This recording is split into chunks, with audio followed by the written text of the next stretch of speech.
Good morning sa lahat. Tara magbasa na tayo nating libro guys. Magandang balita, Biblia. Yan. Today is 19 February 2024. Nandito tayo sa Aklat ng Awit, chapter 33. Tama ba?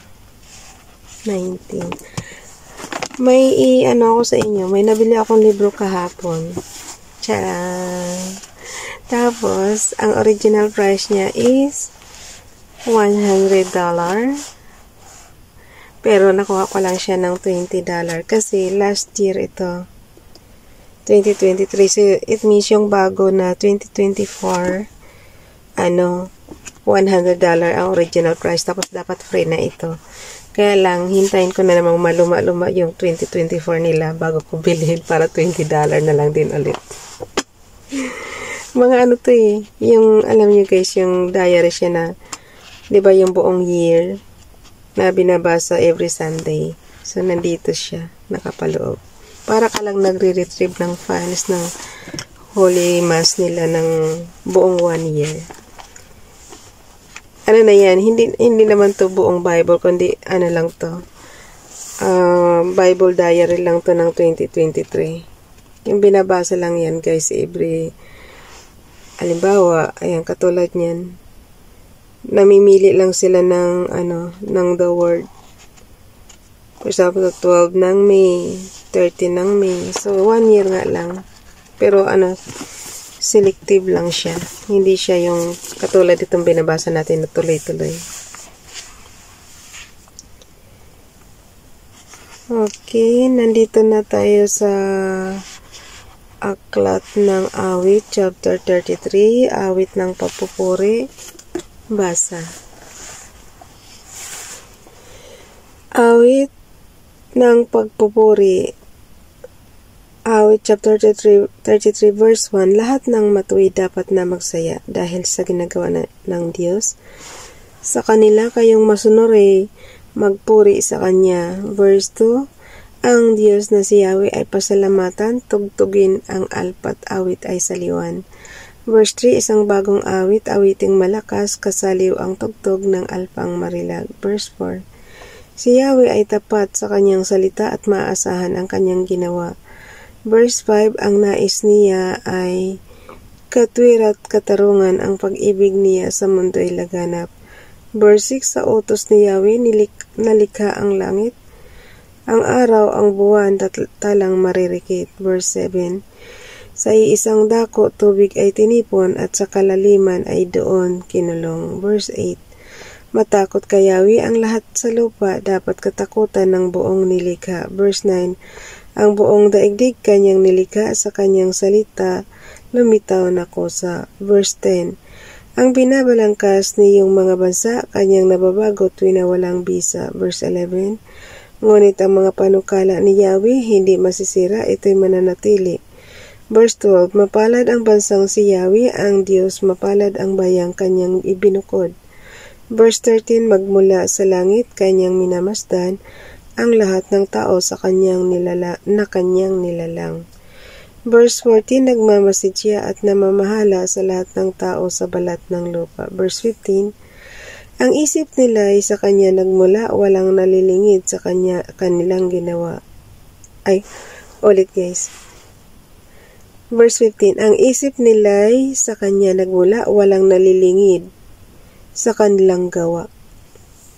Verse 16, di dahil sa hukbo hari nagtatagumpay, dahil sa lakas nagwagya ng ang kawal. Verse 17, kabayong pandigmay di na kailangan, upang sa digma ay kamtin ang tagumpay, di makakapagligtas lakas nilang taglay. Noong araw kasi guys, kabayo yung sinasakyan nila habang nagdidigma sila. Alam mo yung mga lumang pelikula noong araw, makikita mo puro kabayo, tapos nag-ispadahan sila, diba? Pero ngayon di na uso yan. Sabi ko nga sa'yo, high-tech na ngayon yung weapon ng mga ibang bansa. Okay, verse 18. Ang nagmamahal, verse 18 na tayo. Okay, ulitin ko yung verse 17. Kabayong pandigmay di na kailangan upang sa digma ay kamtin ang tagumpay di makakapagligtas lakas nilang taglay. Verse 18, ag nagmamahal ka Yahweh at nagtitiwala sa kanyang pag-ibig ay kinakalinga. Verse 19, hindi hahayaang sila ay mamatay, kahit magtagutom sila ay binubuhay. Verse 20, tanging si Yahweh lang ang ating pag-asa, tulong na malaki at sanggalang siya. Verse 21, dahil nga sa kanya kami natutuwa sa kanyang pangalan, ay nagtitiwala. Awit chapter 33 verse 22, Ipagkaloob mo na aming makamit, O Yahweh, ang iyong wagas na pag-ibig, yamang ang pag-asay sa iyo nasasalig. Awit chapter 34, pagpupuri dahil sa kabutihan ng Diyos katha ni David nang siya'y palayasin ni Abimelech, matapos ang magkunwang nasisiraan siya ng bait. Haring David, daming siya hinahabol din siya kasi ni King Saul. Alam mo yun? Okay, verse 34. Chapter 34, awit chapter 34, verse 1. Sa lahat ng pagkakataon, si Yahweh ay aking pupurihin. Pagpupuri ko sa kanya'y hindi ko papatigilin. Verse 2, aking pupurihin kanya magawa, kayong naapi makinig matuwa.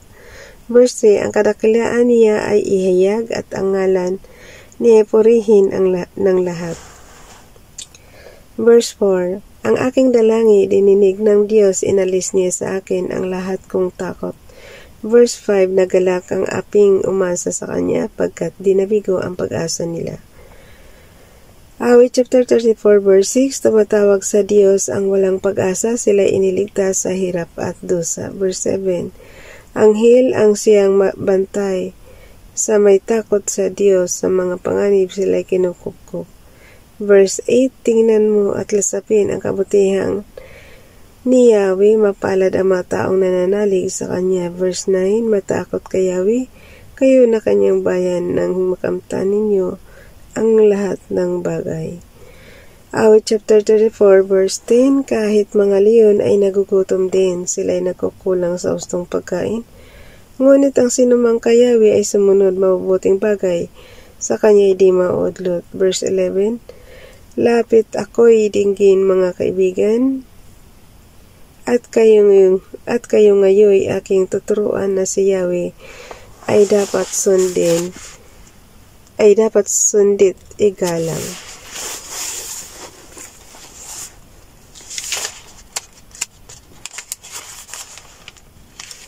Nandito tayo sa aklat ng awit chapter 34 verse 12. Sinong may gusto ng mahabang buhay, sinong may nais ng masaganang buhay? Verse 13. Dila mo'y pigilan sa paghabi ng kasamaan. Verse 14. Mabuti ang gawit masamay layuan, pagsikapang kamtin ang kapayapaan. Verse 15. Mga mata ni Yahweh na sa matuwid na katuon, sa kanilang pagdaing lagi siyang tumutugon. Verse 16. Sa mga masasama siya tumatalikod at sa alaala sila ay mawawala.